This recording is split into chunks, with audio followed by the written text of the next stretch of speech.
ভয়ঙ্কর ছেলে ধরার গল্প। মা, ও মা, আমাকে বিস্কুট কেটে দাও না।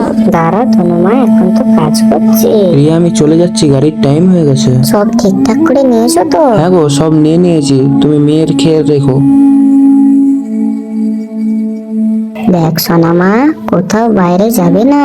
মা একটু খেলতে যাই না, অনেকদিন যাইনি। জেদ করিস না মা, একটু খেলেই চলে আসবো। এত করে যখন বলছো তনু মা, একটু খেলে চলে আসবে। ঠিক আছে মা।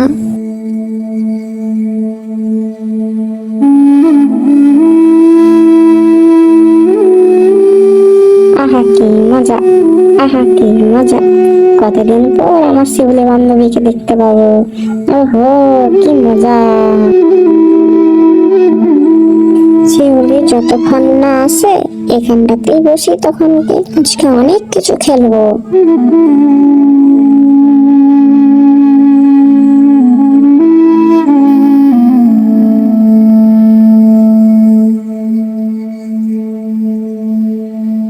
হাই তনু, আমি চলে এসেছি।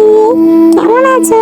ভালো আছি, আই বস এখানে। অনেকটা দেরি হয়ে গেল রে আসতে। তাতে কি হয়েছে, আমিও তো অনেকক্ষণ এসেই বসে আছি। দুজন মিলে খেলি। অন্যদিকে ছেলে ধরা আসছে। কত সুন্দর গরু বাছুরগুলো খেল। ঠিক বলেছো রে, তাই তো রে। তোরা এখানে কি করছিস? তোদের বাড়ি কোথায়? এই ঘর রে দুটো মেয়ে। তারা কিছুক্ষণ ভাবতে আমাদের লাগলো, বাড়ি মিট্টুসেন পড়ে। আর কোনো কথা না বলেই বস্তার মধ্যে ভরে নিয়ে ছেলে ধরা ছুটে জঙ্গলের দিকে পালিয়ে গেল।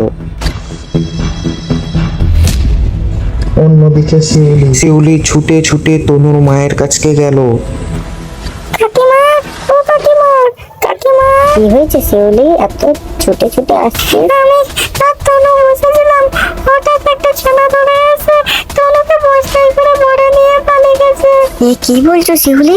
চো চো, কোন দিকে গেছে আমাকে বল। হ্যাঁ চলো চলো, জঙ্গলের দিকে।